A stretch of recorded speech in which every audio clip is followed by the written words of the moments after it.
clearly here in round 5, there's no deformity. His biceps muscle is tight, under tension.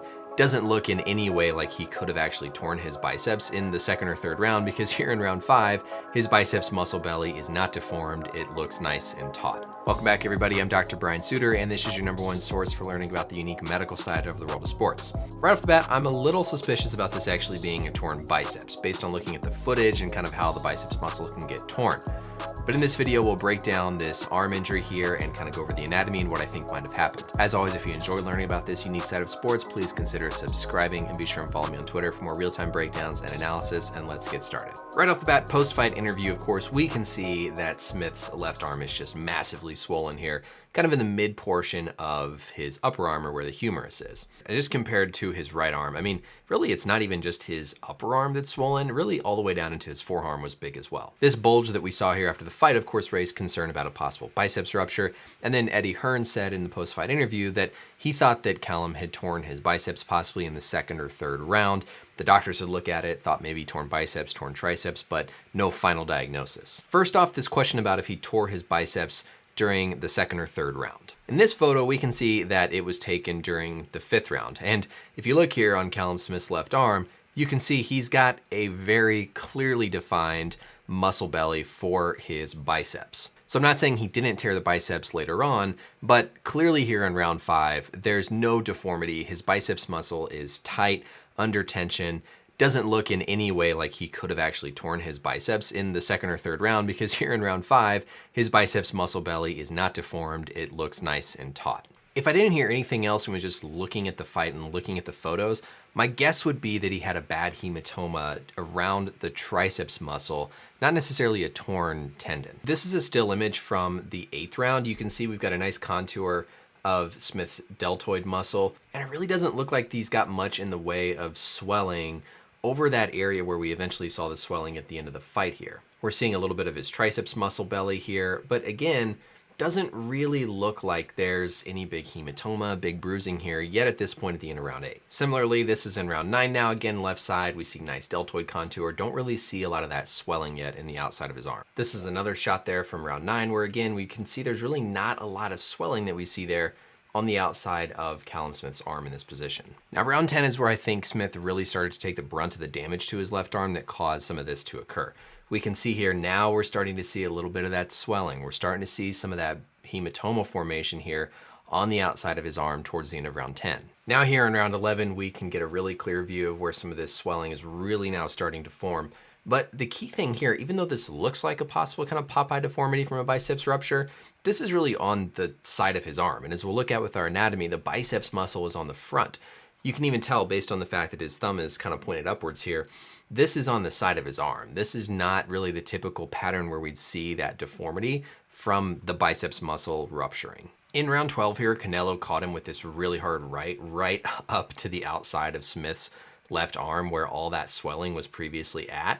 And so there's no doubt to me that this right here really exacerbated whatever was going on. Round 12 now, we can really see this swelling building up here. And during this round and these later rounds, Smith just took shot after shot to the outside of his arm here when he was in a guarded position. So he wasn't even throwing, he wasn't necessarily even trying to punch. He just took a lot of blunt trauma to that area of the arm where the swelling built up as these later rounds progressed. The fact that this bulging is so circumferential around his arm also doesn't fit with a biceps rupture, because again, your biceps is gonna rupture. It's gonna ball up in the front of your arm like a Popeye deformity, not this kind of diffuse swelling that wraps all the way around the arm. Now, one interesting thing though, at the end of the fight here, again, that swelling is all the way kind of around the side of the arm. If it was just his biceps, it's gonna be up here in the front. It's not gonna be balled up on the outside of his arm. Now here though, when Smith is talking about the arm, you can see how it actually kind of balls up a little bit whenever he looks down at the arm to kind of point out that swelling. So right there, it kind of just balls up a little bit, almost like he's flexing a muscle and something's being pulled up. Again though, this is on the outside or the backside of his arm, not the front where his biceps muscle is gonna be, but it does almost look like as he's kind of turning to look, that motion of turning to look extends your elbow a little bit and fires that tricep ever so slightly, telling me that maybe that bruising is centered around the triceps head where it kind of just bulged up like that. A biceps tendon rupture, and even especially a triceps tendon rupture, are very rare injuries, especially a triceps tendon rupture.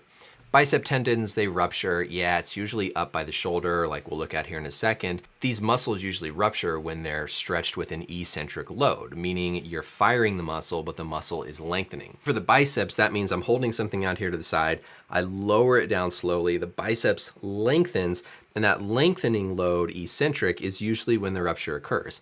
Same with the triceps. So for the triceps, if I've got an overhead thing that I'm pressing, I go up, that's concentric. As I lower it back down, lowering it down stretches the tricep and makes it more susceptible to rupture in that lowering phase. So all these times where Smith is throwing his jab, he's firing his tricep to extend the elbow. That's a concentric load. Your triceps doesn't rupture typically under a concentric load. And again, it's super, super rare to actually get a ruptured triceps. If we look at the anatomy here, this is a left arm, and we can see in the very front, this bulge, that's gonna be our biceps muscle. But see here, it's in the front of the arm. It's not over here on the side, like where we see all of Smith's swelling. We of course have our deltoid muscle here at the top. We'll hide that so we can see underneath it a little bit more. We'll hide some of these rotator cuff muscles. And now we've really just got the biceps and the triceps here. And the important thing to realize about our biceps muscle is it has a long head and a short head.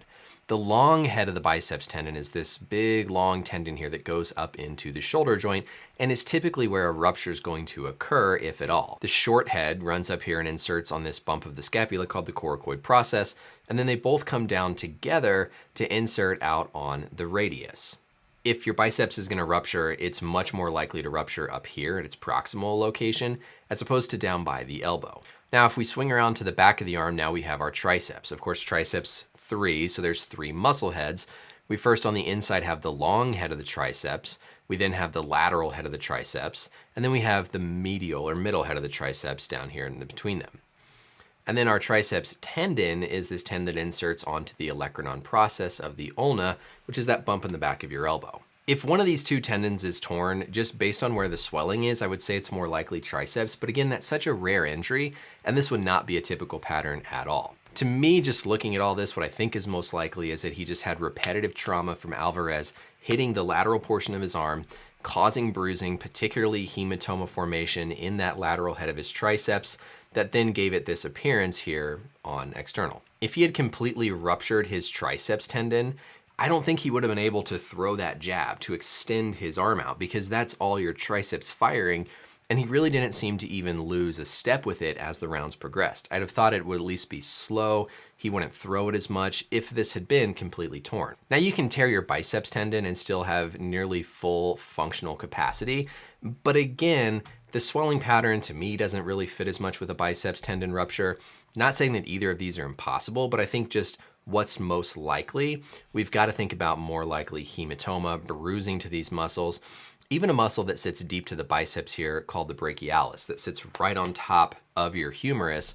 If I hide the biceps here, this brachialis muscle is the one that actually sits down really flat, and you know, there could be bruising in that muscle as well. So we'll see what the final word is here. Again, I'm not there doing the actual exam, and so yeah, even though it's unlikely in my opinion, he could have torn one of these muscles and just had a really odd presentation that we can see visually on the video.